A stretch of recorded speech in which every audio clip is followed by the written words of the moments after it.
Hey everyone, welcome in to another daily editorial here on the KE Report, and another daily editorial where we are focusing on the precious metals sector. I'm chatting with Jordan Roy-Byrne, founder and editor of the Daily Gold. Now, Jordan, it's been very encouraging for everybody watching the gold price, the silver price again this week, as both of these metals are making another leg higher and further confirming their recent breakouts. Gold, though, a lot of blue sky above where we're going because, well, quite frankly, gold hasn't really been in this territory ever. Silver, still a lot of technical levels that we can watch. One thing, though, that we do need to note is that as well as the metals have been doing, we've actually been seeing the stocks lag. You compare GDX, GDXJ, even SIL to the underlying gold and silver prices. They are underperforming on a percentage basis. Jordan, what have you been noticing about this action and the discrepancy between the stocks technically lagging what the moves are making in the metals? Yeah, that's right, Corey. And if you go back, coming into today, the last 7 days, you had GDX and GDXJ were up only 1.5 and 0.9%, but gold was up 4.2%. Now, silver in that time was up 6.4%, best performer, but SILJ was up only 2.1%. Now we're coming in today, and there's a pretty clear divergence where you have both the metals are up a good amount, and the miners, they aren't really doing anything. Last I checked, I think they were flat after being up earlier. So that's just more evidence that the miners have been lagging the metals. And that's been going on for, more than a couple of days, as I said. So, that kind of action is what you get leading into a top. And, looking at silver, silver's up, it's in the mid 26s. But silver has a lot of stiff resistance at 27 to 28. I think we're definitely going to see selling if silver gets up into the 27 area.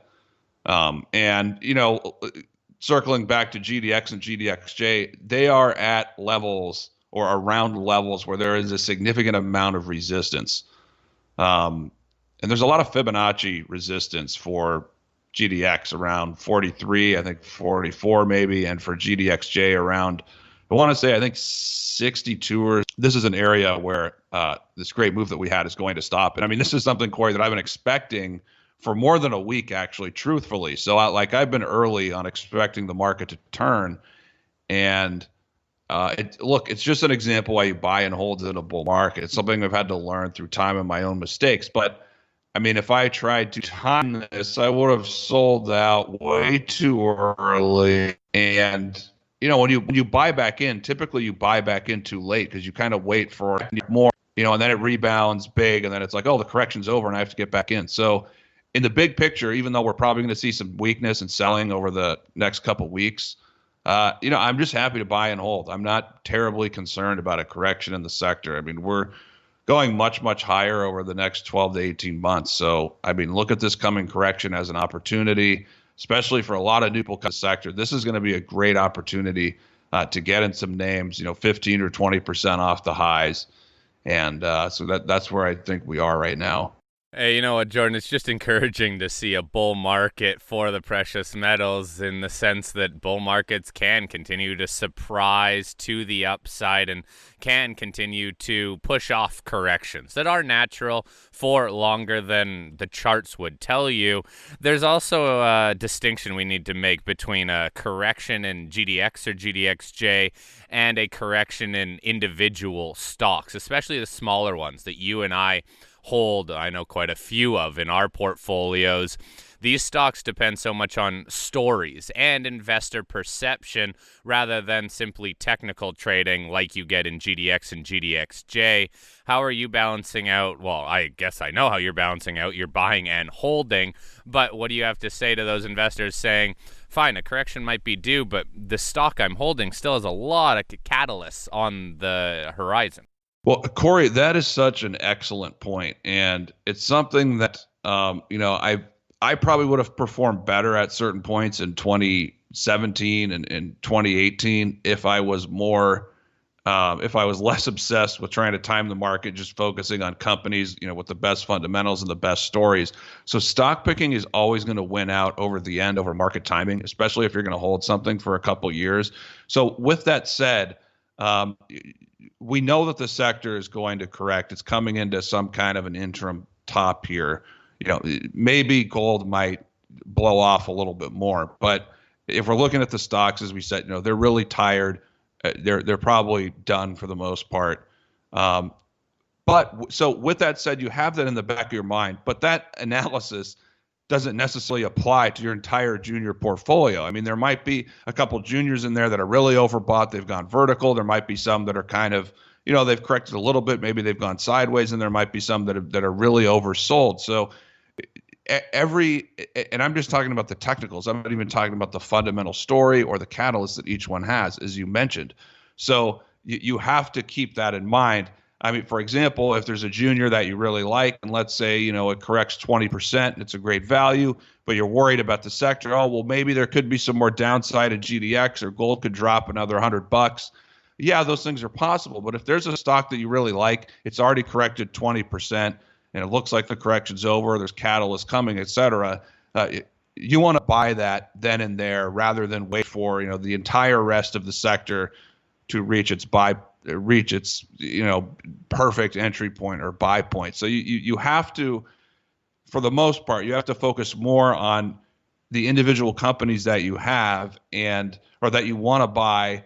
How are their specific technicals, where are their specific catalysts, and then you can kind of weigh that in relation to what's going on in the sector at large. But you want to place more emphasis on what that individual company is doing in its own situation, again, versus the entire sector. You don't want to take, just because some guy here on the radio says the sector is going to correct, that doesn't mean that, all 10 or 15 stocks in your portfolio are going to correct.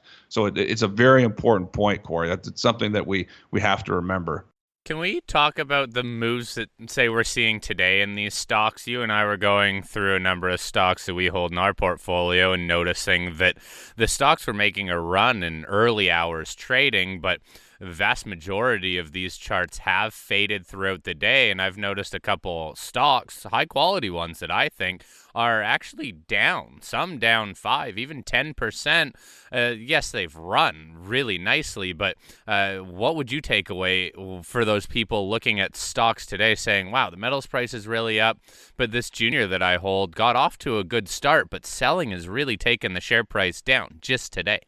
It's just out of gas. I mean, you have to look at how something's performed over the last couple months, and looking at some of the daily candles today. I mean, we already mentioned it. The metals have been outperforming the miners, which is not a good sign when you're late into a move.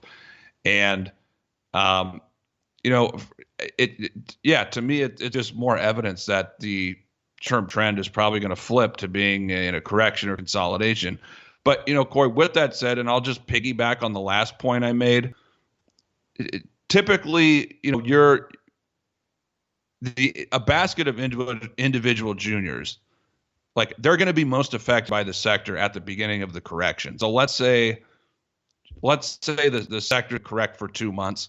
These individuals, they might get hit in the first couple weeks or the first month correction, but once the initial phase of that correction is over, then they're probably going to trade more on their own, fundamental and technical merits versus the sector at large. So I wanted to, it's an important distinction or piggyback that I wanted to make on the last point, because there's a lot of nuance here to what we're talking about.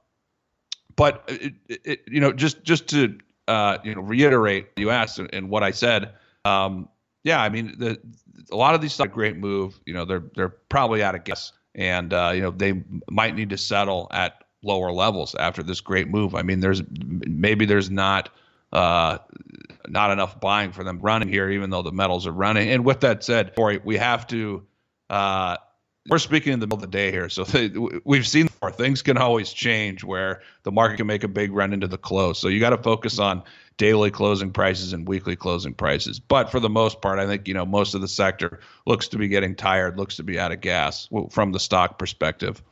All right, Jordan, we're going to wrap it up there. This is not meant to come off as negative in any sense. These runs have been very impressive, and these stock runs have been huge for a lot of companies. Really across the board, a correction, a slowdown is very healthy, but boy, oh boy, seeing these metals prices continue to move higher, I know it does leave some investors in the stocks saying, well, come on, stocks play a little bit of catch up. Maybe they will, but also maybe we just need a little correction and just reset a little bit of this very extremely bullish sentiment. Jordan, thanks for your time today. I will post a link to the Daily Gold below this interview, and I will chat with you next week. Thanks for your time today.